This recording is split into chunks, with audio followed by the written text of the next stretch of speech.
Udara pagi masih sejuk ketika keluarga Budi bersiap untuk berangkat ke rumah orang tua mereka di sebuah desa kecil di Jawa Tengah.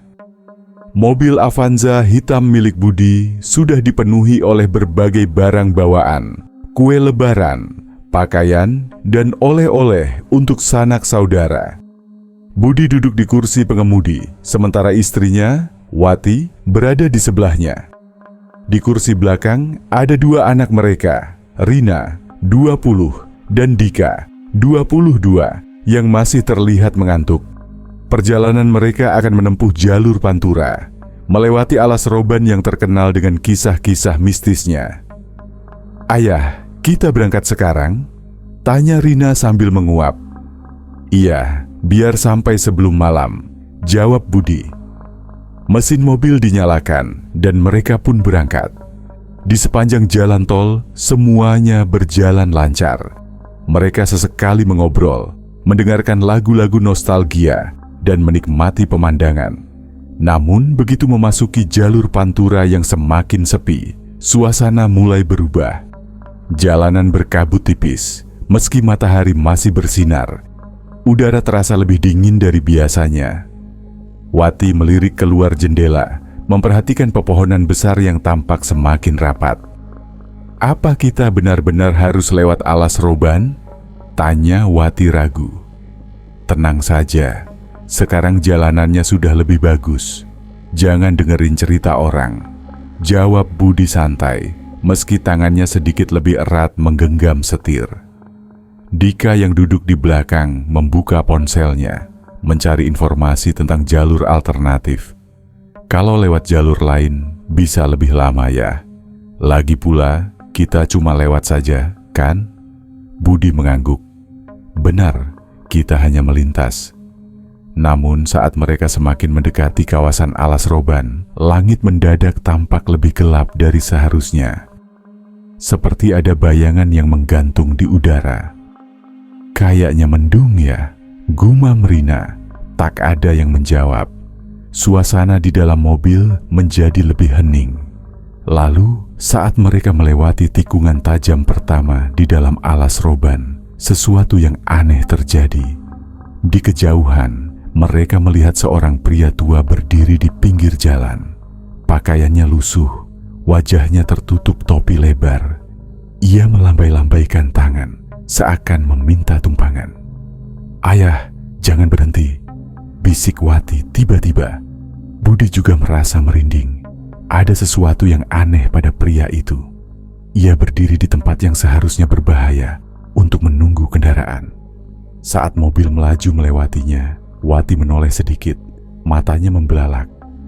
Bu, dia tadi nggak punya bayangan," katanya panik. Dika dan Rina sontak menoleh ke belakang, tetapi pria itu sudah menghilang. Jantung mereka berdegup kencang. Budi mencoba tetap fokus pada jalan. "Mungkin cuma ilusi, kita nggak usah pikirin itu." Namun mereka tidak tahu. Perjalanan ini baru saja dimulai, dan teror yang lebih besar sedang menunggu di depan. Budi mencoba mengabaikan rasa merinding yang merayapi tengkuknya. Ia menggenggam setir lebih erat, fokus pada jalan yang mulai berkelok-kelok di dalam kawasan alas roban. Kiri dan kanan hanya ada pepohonan tinggi yang tampak membentuk dinding gelap. Di dalam mobil, Wati masih terlihat cemas. Tatapannya sesekali melirik ke kaca spion samping, seolah takut jika pria tua tadi tiba-tiba muncul lagi. "Bu, tenang aja, mungkin tadi cuma orang biasa," kata Budi. Meskipun dalam hatinya sendiri ia tidak yakin. Dika mencoba mencairkan suasana dengan memainkan musik dari ponselnya. Tetapi anehnya, speaker mobil hanya mengeluarkan suara kresek-kresek seperti radio yang tidak menangkap sinyal. "Loh, kenapa suaranya begini?" Dika mengerutkan kening, mencoba mengganti lagu lain, tapi hasilnya tetap sama. "Udah, matiin aja," kata Rina. Suaranya sedikit bergetar. Suasana kembali sunyi. Satu-satunya suara hanyalah deru mesin mobil dan gemerisik pepohonan yang diterpa angin. Tiba-tiba, Budi menginjak rem mendadak. Astaga! Wati berteriak. Di depan mereka, ada seseorang berdiri di tengah jalan. Namun, yang membuat bulu kuduk meremang adalah pria tua yang sama. Ia masih mengenakan topi lebar dan pakaian lusuhnya. Wajahnya masih tak terlihat jelas karena tertutup bayangan. "Ayah, itu orang tadi," bisik Rina ketakutan. "Mana mungkin, kita udah jalan jauh dari tempat dia berdiri tadi," sahut Dika. Budi tidak berpikir panjang. Ia membanting setir ke kanan untuk menghindari pria itu dan melaju lebih kencang. Namun saat mobil melewati pria itu, jelek, sesuatu menghantam bagian belakang mobil. "Ayah, kita nabrak dia," Wati menjerit. Jantung Budi hampir copot. Ia langsung menepi dan melihat ke spion belakang. Jalanan kosong, tidak ada siapapun di sana. "Gimana ya, kita turun cek nggak?" tanya Dika, meski suaranya terdengar ragu. Budi menelan ludah. Jika mereka benar-benar menabrak seseorang, seharusnya ada tubuh atau jejak darah di aspal. Tapi ini tidak ada apa-apa. "Udah, kita lanjut aja." Mereka kembali melaju, tetapi kini suasana semakin mencekam. Setiap orang di dalam mobil merasa ada sesuatu yang mengikuti mereka. Di kursi belakang, Rina tiba-tiba bergidik. "Dika, lo dengar suara nggak?" Dika menoleh. "Suara apa?" Rina menelan ludah.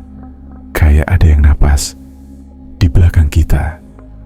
Dika langsung merinding. Perlahan, ia menoleh ke jendela belakang. Dan di sana, bayangan hitam dengan mata kosong sedang menempel di kaca, menatap lurus ke dalam mobil. Dika langsung menjerit dan tubuhnya terpental ke belakang, hampir menabrak Rina. Ada yang nempel di kaca belakang. Rina ikut menoleh, tetapi yang terlihat hanya pantulan gelap dari hutan di luar. "Kamu yakin, Dik?" Wati menoleh ke belakang dengan wajah tegang. Dika terengah-engah, keringatnya bercucuran. "Aku yakin, tadi ada bayangan hitam dengan mata kosong." Budi berusaha tetap fokus pada jalan, tetapi tangannya kini gemetar di setir. Ia melirik ke kaca spion tengah. Tidak ada apa-apa di belakang, hanya jalanan gelap yang semakin menyempit di apit pepohonan. "Ayah, coba nyalain lampu kabin sebentar," pinta Rina. Budi menurut, menekan tombol lampu dalam mobil. Seketika cahaya kuning redup menerangi kabin. Namun, brak, sesuatu menghantam atap mobil keras sekali. "Astaga!" Wati menjerit dan spontan memeluk tubuh Budi. Suasana dalam mobil kacau. Dika dan Rina menunduk ketakutan, sementara Budi berusaha mengendalikan mobil yang sedikit oleng. "Pegangan semua, kita nggak boleh berhenti di sini." Budi langsung menekan pedal gas lebih dalam, namun sesuatu yang lebih mengerikan terjadi. Dari kaca spion samping, Wati melihat ada tangan hitam dengan kuku panjang mencengkeram pintu belakang.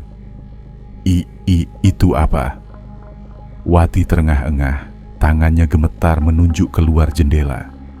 Dika dan Rina ikut melihat. Seketika wajah mereka pucat pasi. Jari-jari kurus dan panjang itu menggaruk perlahan, meninggalkan bekas goresan di bodi mobil. Krit. Suara itu menembus keheningan, membuat bulu kuduk mereka berdiri. Budi tak tahan lagi. Ia membanting setir dan mempercepat laju mobil, berharap makhluk itu terlempar.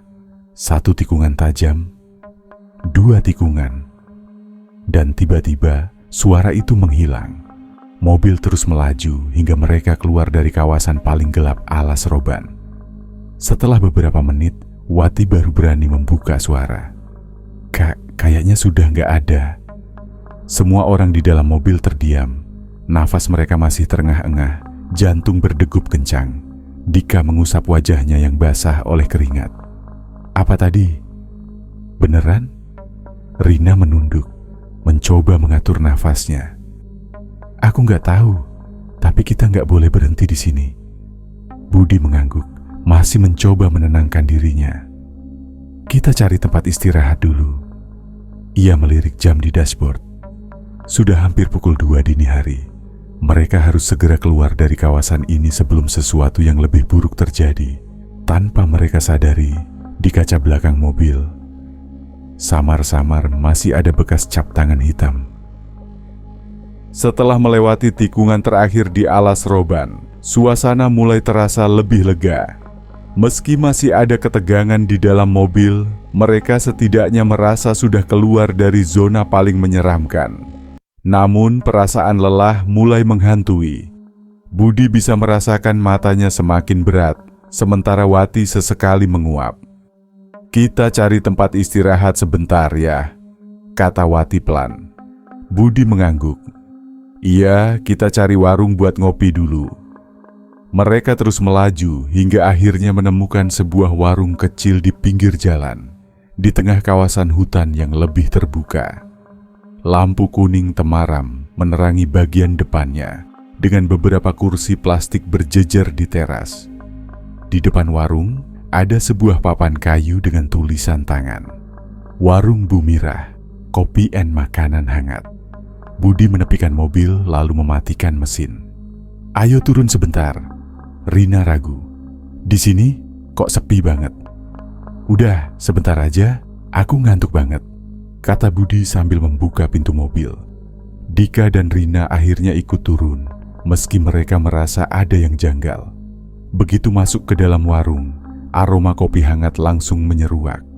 Seorang wanita tua berdiri di balik meja, mengenakan kebaya lusuh dan tersenyum ramah. "Silakan, mau pesan apa?" Suaranya halus, tapi entah kenapa terasa sedikit dingin. "Kopi 4 sama gorengan," kata Budi. Wanita itu mengangguk lalu masuk ke dapur. Dika melihat sekeliling. Warung ini terasa sangat kuno, seperti dari zaman dulu. Meja dan kursinya terbuat dari kayu tua, dan di dindingnya tergantung foto hitam putih seorang pria dengan peci.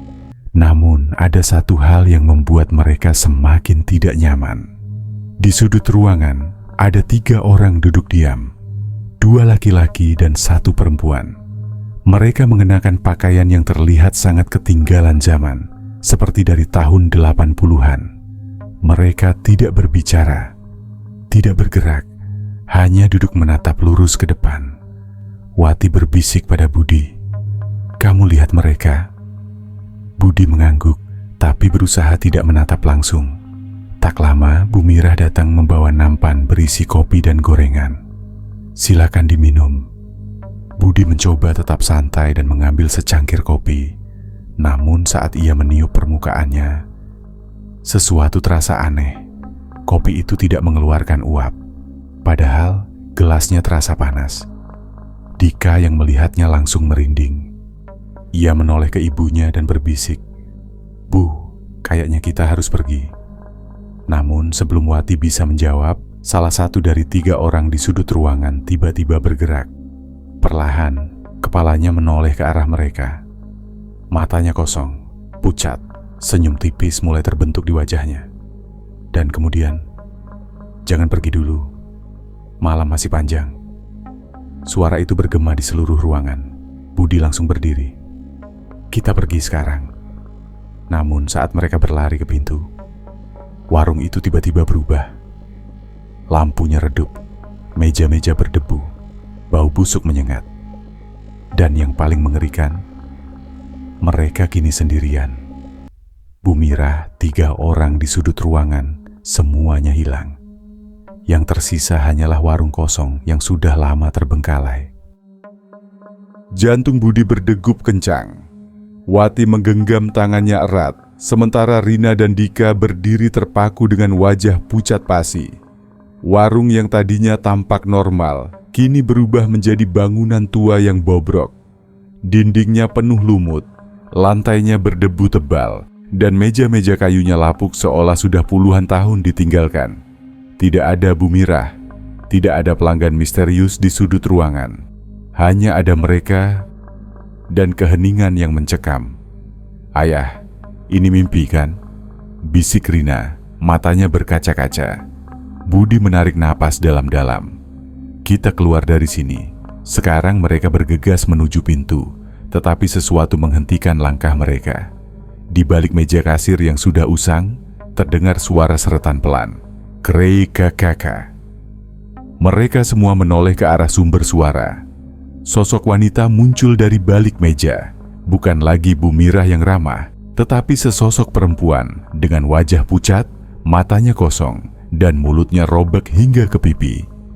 Ia berdiri diam, tubuhnya sedikit bergetar, lalu membuka mulutnya lebar-lebar. Kenapa? Buru-buru. Pergi. Suara itu seperti berasal dari dalam sumur tua, dalam, serak, dan menekan gendang telinga mereka dengan rasa ngeri yang tak tertahankan. Budi tidak berpikir dua kali. Ia meraih tangan Wati dan menariknya keluar. Dika dan Rina langsung berlari mengikuti. Namun begitu mereka keluar dari pintu, mereka kembali ke dalam warung. Mereka berdiri di tempat yang sama. Meja dan kursi masih di tempatnya. Sosok wanita itu masih berdiri di balik meja kasir, tersenyum miring ke arah mereka. Kita nggak bisa keluar. Wati mulai terisak. Dika menoleh ke belakang, berharap menemukan jalan lain. Namun, sesuatu yang lebih mengerikan menanti mereka. Di dinding warung, kini tergantung foto-foto hitam putih orang-orang yang duduk di warung itu tadi. Dan di antara mereka, ada foto keluarga mereka sendiri. Budi merasa dadanya sesak. Bagaimana mungkin foto mereka ada di sana? Lalu, sesuatu yang lebih menyeramkan terjadi. Foto mereka mulai berubah. Awalnya, wajah mereka terlihat normal. Tetapi perlahan, kulit mereka di dalam foto menjadi pucat. Mata mereka menghitam, dan mulut mereka tersenyum lebar. Terlalu lebar, seolah mereka bukan lagi manusia. Ayah, lihat foto itu. Rina menjerit. Budi sadar, jika mereka tidak segera keluar, mereka akan menjadi bagian dari warung ini selamanya. Tanpa pikir panjang, ia meraih kursi kayu di dekatnya dan melemparkannya ke jendela. Berakakakaka. Kaca jendela pecah, tetapi di luar jendela, bukan hutan, bukan jalan raya. Yang ada hanyalah kegelapan pekat yang berputar seperti pusaran tanpa dasar. Tiba-tiba, suara tawa lirih terdengar di seluruh ruangan. Hehehehehe. Tawa itu semakin lama semakin keras. Lalu, suara Bu Mirah terdengar kembali, kali ini lebih dekat. Kalian tidak bisa pergi. Budi menoleh ke arah meja kasir. Sosok wanita itu sudah tidak ada. Tetapi kini, dia berdiri tepat di belakang mereka. Darah Budi seperti membeku saat merasakan napas dingin di belakang lehernya. Perlahan, ia menoleh. Sosok Bu Mirah berdiri sangat dekat. Namun kini wajahnya bukan lagi seperti wanita tua ramah yang mereka temui. Kulitnya kelabu seperti mayat yang telah lama membusuk. Matanya kosong, tanpa bola mata. Hanya lubang hitam menganga yang menatap lurus ke arah mereka. Mulutnya tersenyum lebar hingga ke pipi, memperlihatkan gigi-gigi kuning yang bergerigi tajam. Kalian tidak bisa pergi, bisiknya. Suara seraknya menggema di ruangan. Lari, Budi berteriak. Mereka langsung berpencar.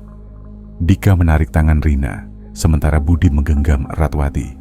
Namun begitu mereka berlari ke pintu keluar, mereka kembali berada di tengah warung.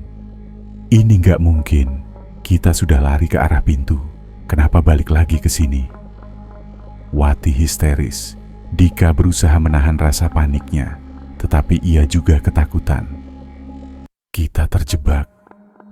Ini warung bukan tempat biasa ya. Budi mencoba berpikir cepat. Ia melihat ke sekeliling. Tak ada jalan keluar, tak ada celah lain. Tapi, ia melihat sesuatu di lantai. Sebuah pintu kayu kecil, seperti penutup lorong bawah tanah.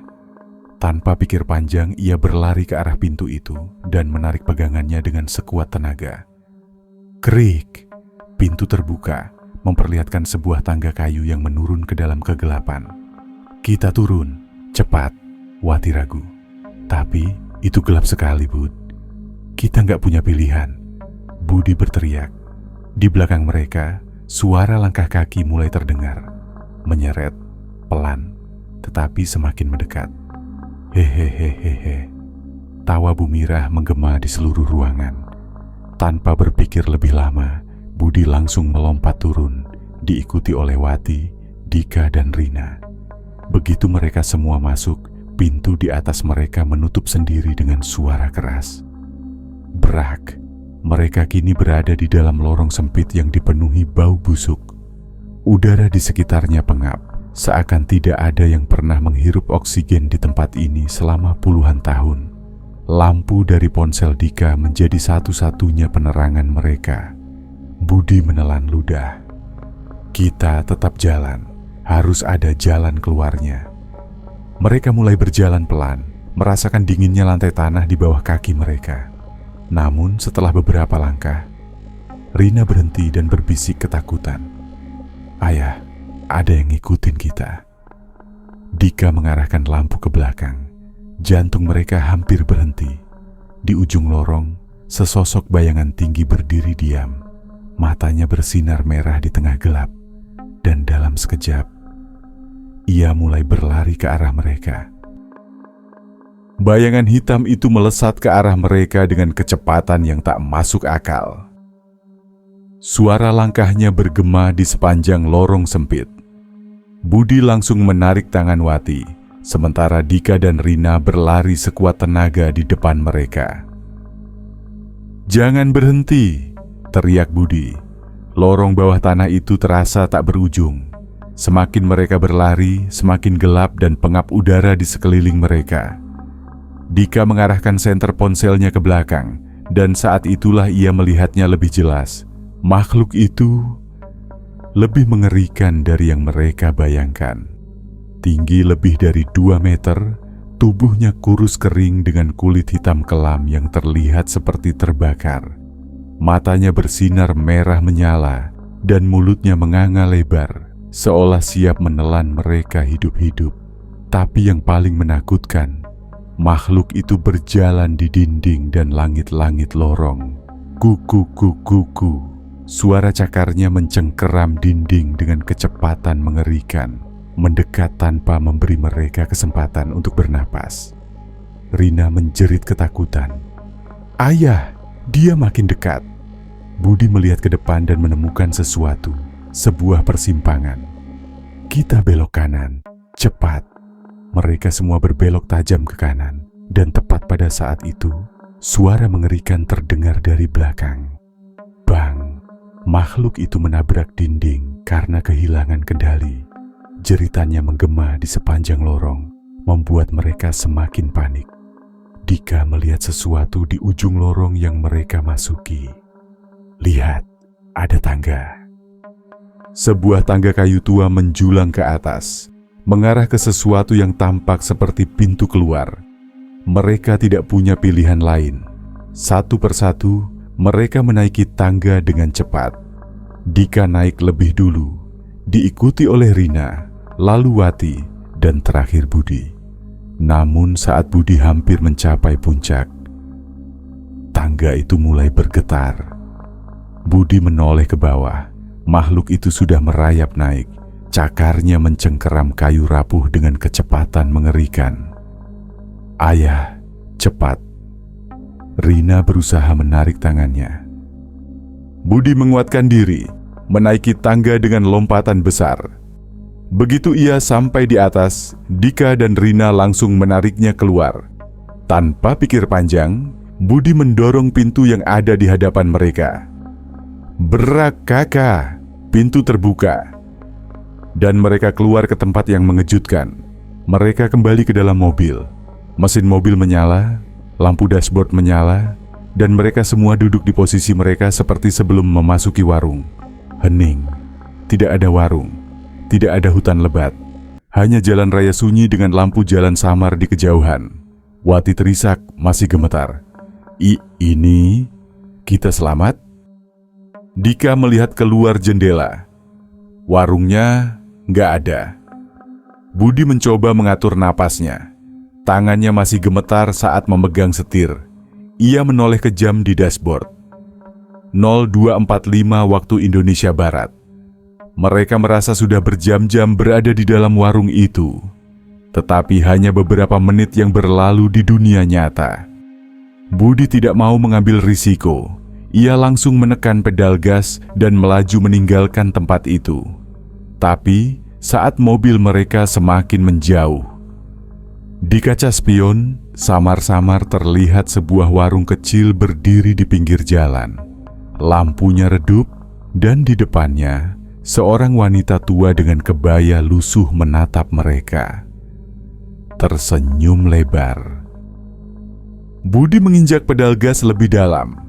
Mobil melaju kencang meninggalkan lokasi warung gaib, sementara Wati masih terisak di sampingnya. Dika dan Rina duduk di belakang. Terdiam, wajah mereka pucat pasi. Semua aman, suara Budi bergetar. Tak ada yang langsung menjawab. Mereka masih syok dengan apa yang baru saja terjadi. Wati akhirnya membuka suara. Suaranya pelan dan gemetar. "Bud, kita benar-benar sudah keluar kan?" Budi mengangguk, meski hatinya belum sepenuhnya yakin. Dika menoleh ke belakang, memastikan warung itu benar sudah tak terlihat. Tapi yang membuatnya semakin takut, jalanan ini terasa asing. "Ayah," Dika menelan ludah. "Ini bukan jalan yang tadi kan?" Budi baru sadar. Jalan yang mereka lewati sekarang lebih sempit, tanpa garis marka dan tanpa penerangan jalan. Di kiri kanannya hanya hutan lebat yang membentang sejauh mata memandang. Padahal mereka seharusnya sudah dekat dengan daerah pemukiman setelah keluar dari alas roban. Budi mencoba menenangkan diri. Mungkin kita salah jalur, GPS kita mati, soalnya nggak ada sinyal. Ia menoleh ke Wati. "Coba cek HP-mu, bisa cari rute nggak?" Wati buru-buru mengambil ponselnya. Namun layar hanya menampilkan tulisan "No Service" dengan latar belakang hitam pekat. Dika dan Rina juga memeriksa ponsel mereka. Sama saja, tidak ada sinyal. "Kita di mana sih?" Rina mulai panik. "Tadi jalannya normal, kok tiba-tiba jadi kayak gini?" Budi menggertakkan giginya. "Nggak usah panik, kita terus aja, nanti pasti ketemu jalan besar." Namun semakin mereka melaju, jalan justru terasa semakin aneh. Kabut mulai turun, pekat dan dingin, menyelimuti sepanjang jalan. Budi harus memperlambat mobil karena jarak pandang semakin terbatas. Dan saat itulah Dika melihat sesuatu. "Ayah, itu apa?" Semua menoleh. Di depan mereka, samar-samar terlihat seseorang berdiri di tengah jalan.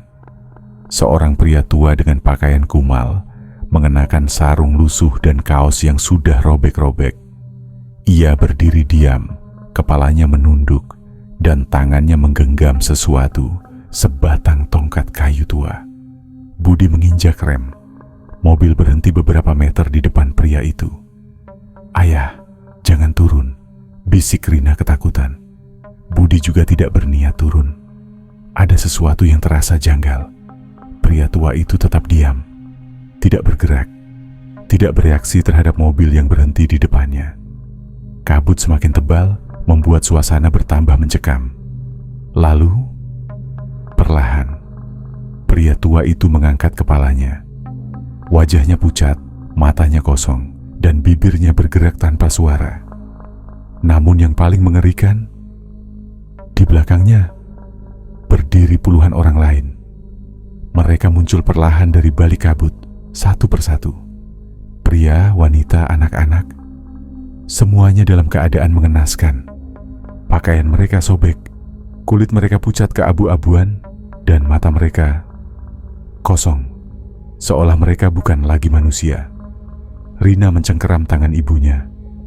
Ayah, kita harus pergi dari sini."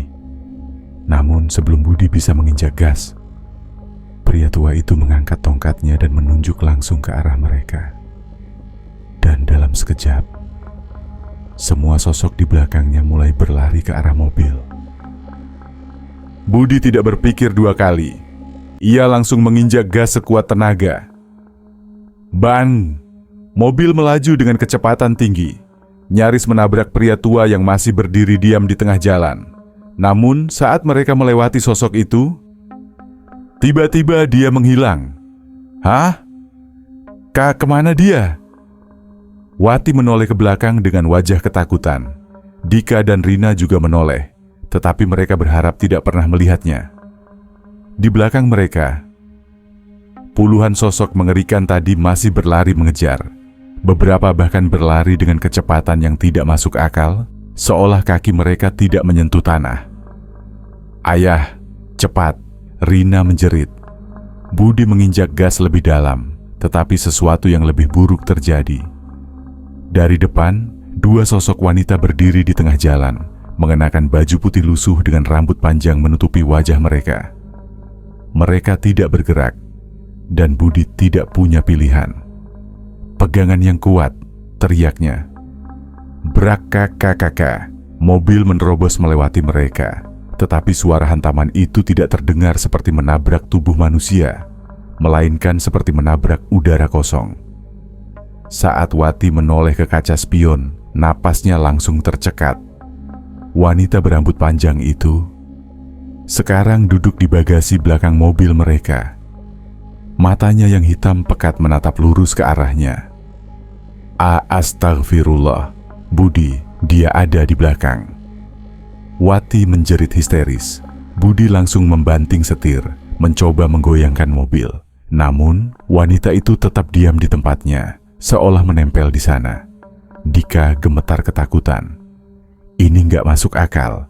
Gimana cara kita keluar dari tempat ini? Rina menangis.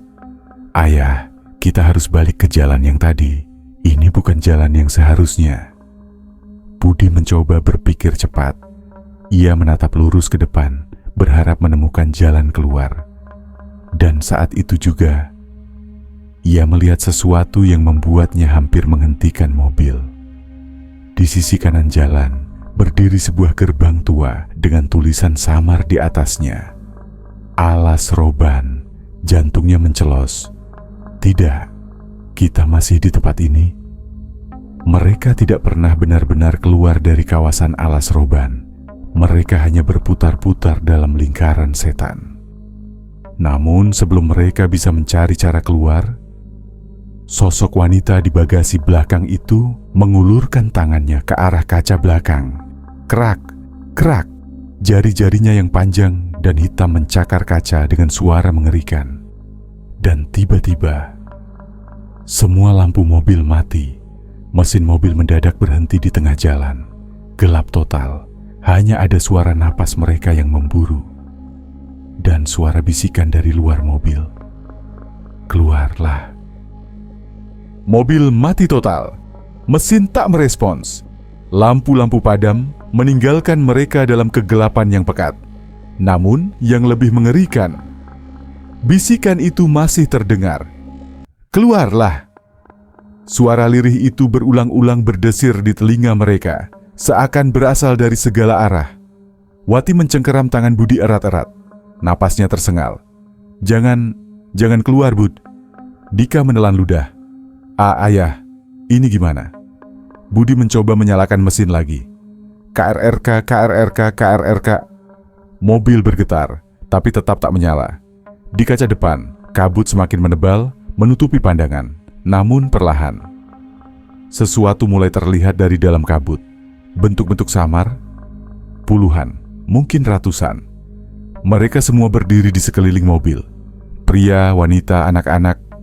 Wajah mereka kosong, mata mereka hitam legam. Mereka tak bergerak, hanya diam menatap ke dalam mobil. Sampai tiba-tiba, ketukan terdengar di kaca jendela. Tok, tok, tok. Rina menjerit kecil, menutup mulutnya sendiri agar tidak bersuara. Dika memberanikan diri menoleh ke jendela sebelahnya. Dan langsung menyesalinya. Wajah seorang pria tua menempel di kaca. Matanya melotot lebar dengan senyum mengerikan.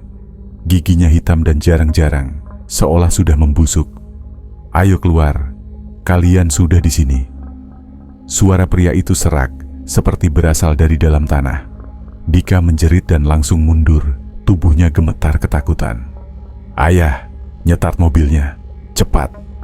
Budi berkeringat dingin. Ia menekan starter lagi. Mesin menyala. Tanpa pikir panjang, Budi langsung menginjak gas sekuat tenaga. Mobil menerjang kabut dan melewati sosok-sosok itu.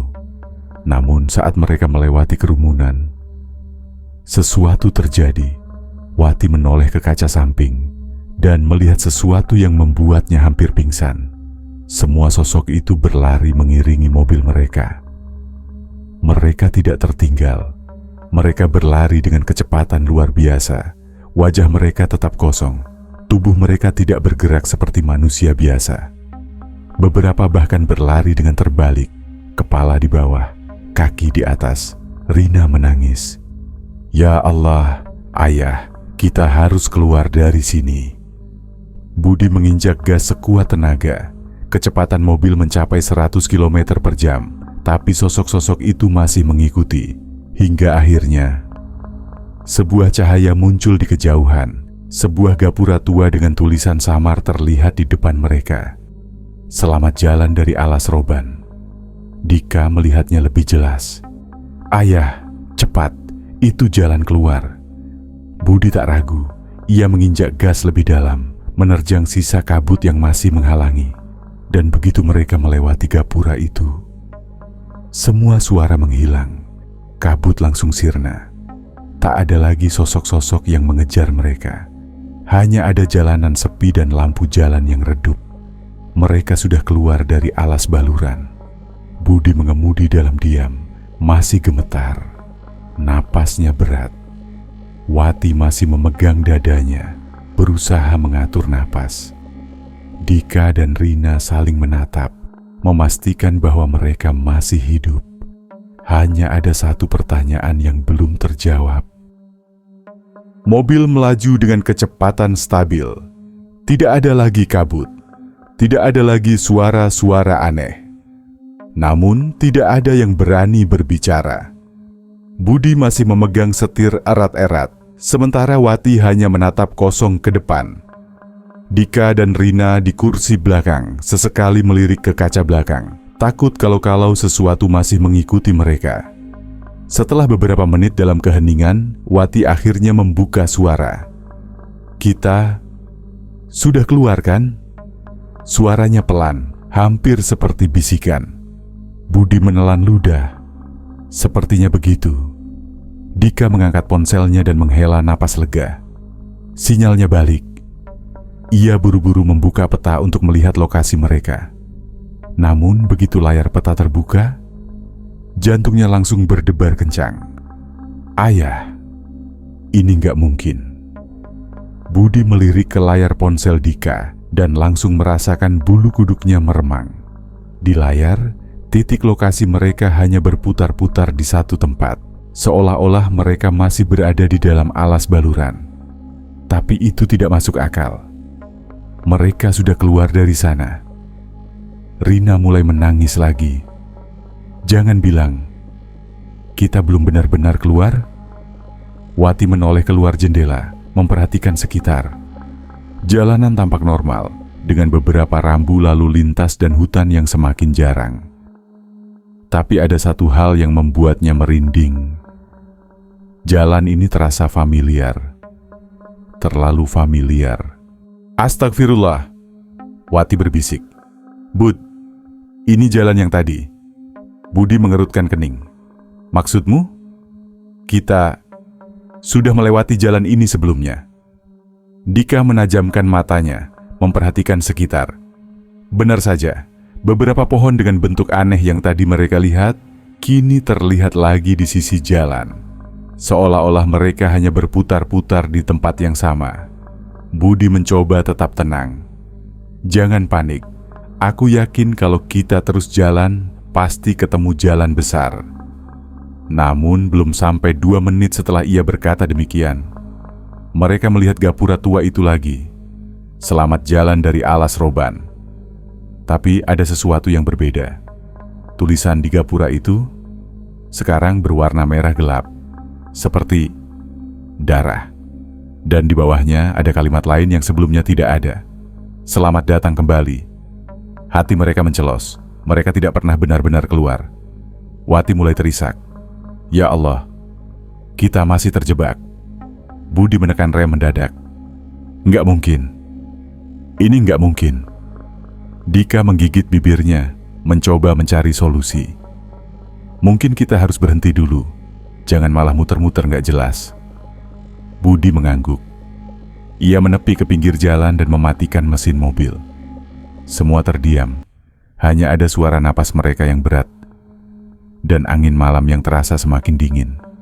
Tapi saat mereka berpikir untuk menenangkan diri sejenak, seseorang mengetuk kaca jendela mobil. Tok, tok, tok. Rina langsung menutup mulutnya, menahan jeritan. Dika perlahan menoleh ke jendela dan melihat seorang pria berdiri di luar, namun wajahnya tidak terlihat, seolah-olah kegelapan menutupi seluruh kepalanya. Dan dari balik kegelapan itu terdengar suara serak yang berbisik, "Kenapa kalian kembali?" Suara serak pria itu membuat bulu kuduk mereka berdiri. Tidak ada yang berani menjawab. Budi menelan ludah, tangannya mulai gemetar di atas setir. Ia melirik ke kaca spion, berharap pria itu menghilang. Tapi bayangannya masih ada di sana. Tidak bergerak, tidak berkedip. Wati meremas tangannya erat. Bud, apa yang harus kita lakukan? Suaranya hampir tak terdengar. Dika berbisik, jangan buka pintu. Kita nggak tahu dia siapa. Tapi seolah bisa mendengar mereka, pria itu kembali mengetuk kaca jendela. Kali ini lebih keras. Tok, tok, toka. Kemudian ia berkata pelan, "Kalian ingin keluar?" Jantung mereka berdebar kencang. Budi akhirnya memberanikan diri berbicara. "Iya, kami ingin keluar dari sini."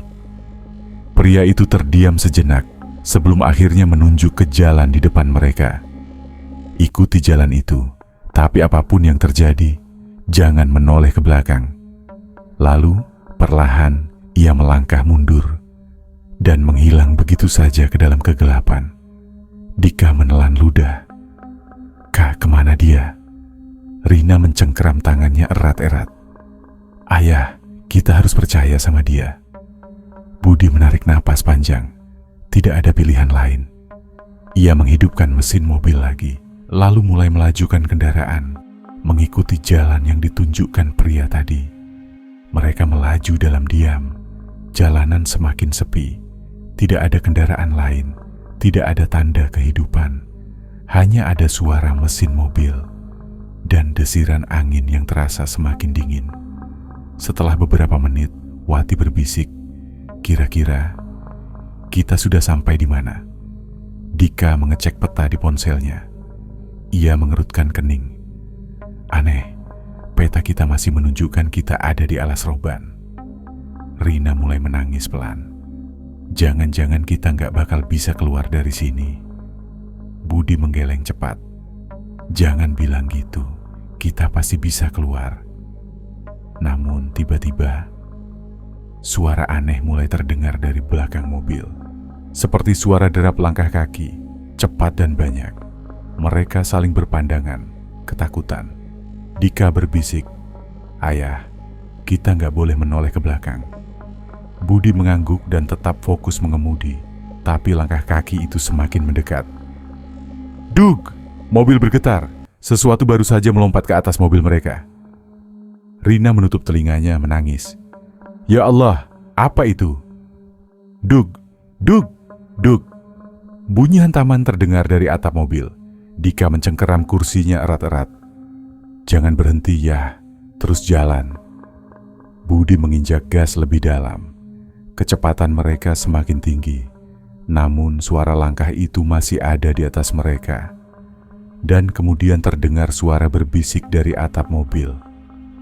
"Jangan melihat ke belakang." Tapi bagaimana kalau aku yang melihat ke depan? Seketika, sesuatu meluncur turun dari atap. Muncul di kaca depan mobil mereka. Wati berteriak, "Ya Allah, apa itu?" Sosok yang tadi mengetuk jendela. Sekarang menggantung di kaca depan, wajahnya kini terlihat. Wajahnya tidak memiliki mata, hanya lubang hitam besar. Dan dari dalam lubang itu, sesuatu bergerak. Ulat-ulat putih melata keluar, jatuh ke kaca. Budi hampir kehilangan kendali. Ia berusaha tetap fokus, tapi sosok itu tidak bergerak dari tempatnya. Kemudian, ia mulai membuka mulutnya lebar-lebar. Kalian tidak seharusnya ada di sini. Dan saat itulah, cahaya terang muncul di depan mereka. Gapura besar kembali terlihat. Kali ini, tulisannya jelas. Selamat jalan dari alas roban. Budi menginjak gas lebih dalam dan menerobos gapura itu. Blam. Seketika, semuanya menjadi putih.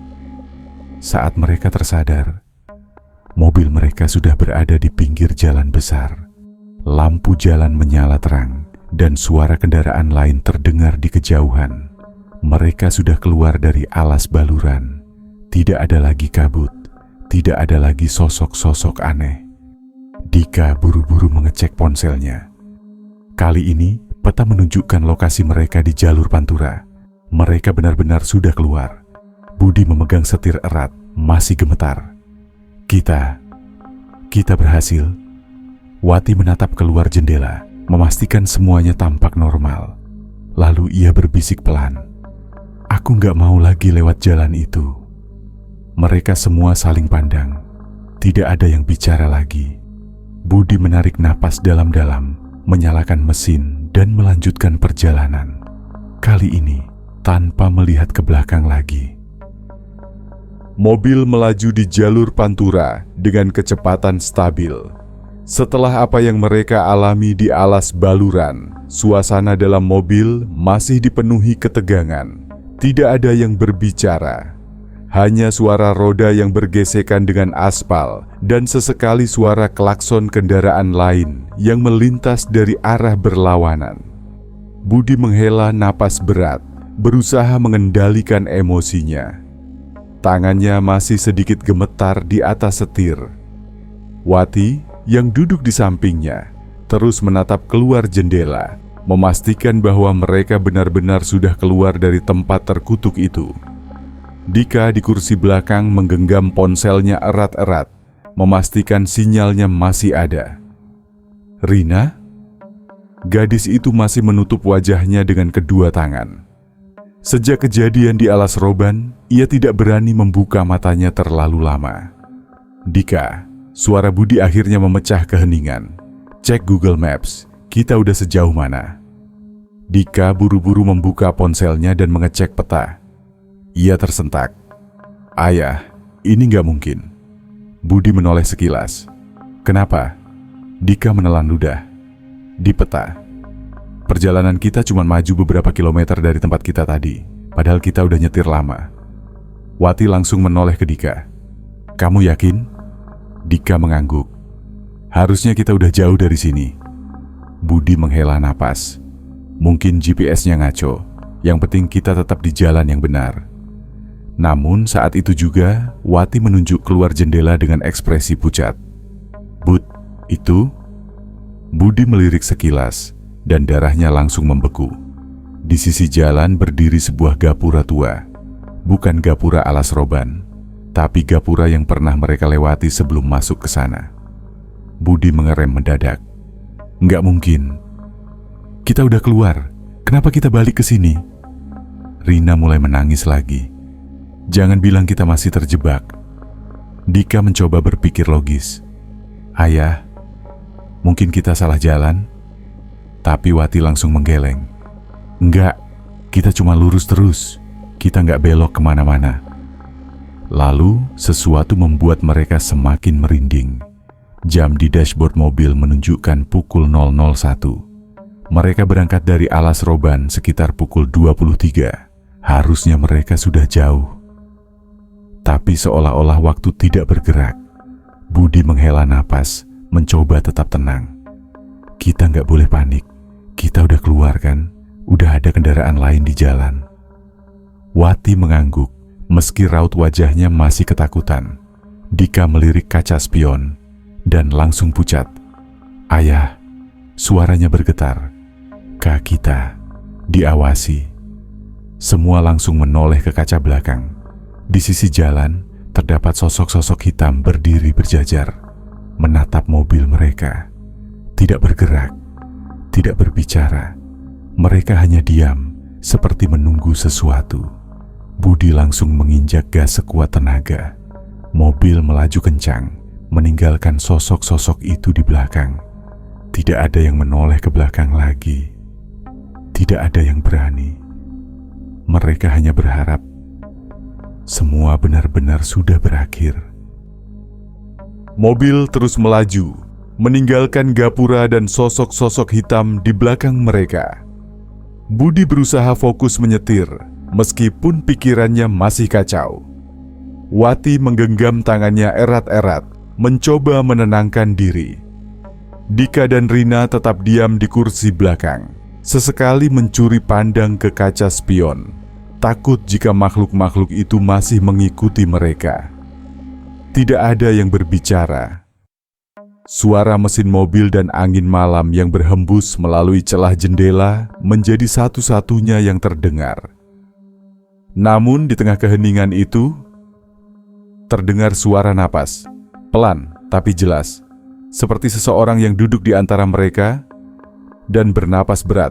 Budi langsung merasakan bulu kuduknya berdiri. Dengan suara bergetar, ia bertanya, "Siapa yang napasnya berat?" Semua saling berpandangan. Dika menelan ludah. "Aku enggak." Rina menggeleng cepat. "Bukan aku?" Wati mencengkeram tangannya. "Bud, tolong jangan bilang." Sebelum Wati menyelesaikan kalimatnya, tiba-tiba seseorang di kursi belakang berbisik, "Kalian tidak bisa pergi tanpa aku." Rina langsung berteriak kencang, menangis ketakutan. Dika dengan cepat menyalakan lampu di dalam mobil, dan mereka melihatnya. Di antara Dika dan Rina, ada seseorang yang duduk di kursi belakang. Sosok hitam legam dengan wajah samar yang dipenuhi lubang-lubang menganga. Matanya tidak ada, hanya kehampaan. Dan dari dalam mulutnya, keluar belatung-belatung putih yang jatuh ke jok mobil. Budi langsung menginjak rem mendadak. Skrii! Mobil berhenti di tengah jalan, tapi sosok itu masih ada di sana. Senyum mengerikan tersungging di wajahnya. "Terima kasih sudah mengantarku, tapi aku belum selesai." Dika langsung membuka pintu mobil, menarik Rina keluar. Wati juga buru-buru keluar sambil menarik Budi. Mereka semua berlari menjauh dari mobil, napas tersengal-sengal. Saat mereka menoleh, sosok itu sudah tidak ada di dalam mobil, tapi pintu belakang mobil terbuka sedikit, seolah-olah sesuatu baru saja keluar. Mereka berdiri terpaku di pinggir jalan. Dada naik turun, napas tersengal-sengal. Mobil masih terparkir di tengah jalan, dengan pintu belakang sedikit terbuka. Budi menatap sekeliling. Jalanan sudah sepi. Tidak ada kendaraan lain yang melintas. Dika memegang bahu ayahnya. "Ayah, gimana kalau kita tinggalkan aja mobilnya?" Wati langsung menggeleng. "Nggak mungkin, kita masih harus sampai ke rumah orang tua kita." Budi menghela napas berat. "Kita nggak bisa diam di sini. Kita harus pergi." Dengan ragu-ragu mereka kembali ke mobil. Krik! Budi menutup pintu belakang perlahan, memastikan tidak ada yang masuk lagi. Mereka masuk ke dalam mobil dengan hati-hati. Mesin dinyalakan. Budi kembali melajukan mobil, kali ini dengan kecepatan sedang, berharap mereka benar-benar telah meninggalkan sesuatu yang mengikuti mereka sejak di alas roban. Setelah beberapa jam perjalanan, matahari mulai terbit. Langit berubah warna menjadi jingga. Dika mengecek ponselnya. "Ayah, kita udah dekat, cuma sekitar 20 menit lagi." Budi mengangguk, merasa sedikit lega. Setelah semua kejadian mengerikan yang mereka alami, akhirnya perjalanan ini akan segera berakhir. Rina yang kelelahan sudah tertidur di bahu ibunya. Wati masih memegang tasbih di tangannya, terus berdoa dalam hati. Mobil memasuki jalanan desa, rumah-rumah mulai terlihat di kanan dan kiri. Budi menarik napas lega. Mereka benar-benar sudah sampai. Di depan terlihat rumah tua bercat putih dengan pagar besi yang sedikit berkarat. Di teras, berdiri seorang pria tua dan wanita paruh-baya, menunggu mereka, kakek dan nenek mereka. Budi tersenyum lebar. Alhamdulillah, kita sampai juga. Mereka turun dari mobil dengan tubuh yang masih lelah, tapi hati lega. Kakek dan nenek menyambut mereka dengan senyum hangat. Wah, akhirnya kalian datang juga. Kok lama sekali di jalan? Tanya sang kakek. Budi menggeleng, enggan menceritakan hal mengerikan yang baru saja mereka alami. Macet kek, perjalanan panjang. Nenek tersenyum lembut. Ya udah, ayo masuk dulu. Sarapan sudah disiapkan. Dika dan Rina langsung berlari masuk ke dalam rumah. Senang akhirnya bisa bertemu kakek dan neneknya. Namun, saat Wati hendak masuk ke dalam rumah, nenek tiba-tiba mencengkeram tangannya erat. Wati terkejut. Nek! Nenek menatapnya dalam-dalam. Lalu dengan suara bergetar, ia berbisik. Kalian datang berempat. Tapi kenapa aku melihat ada 5 orang yang turun dari mobil tadi?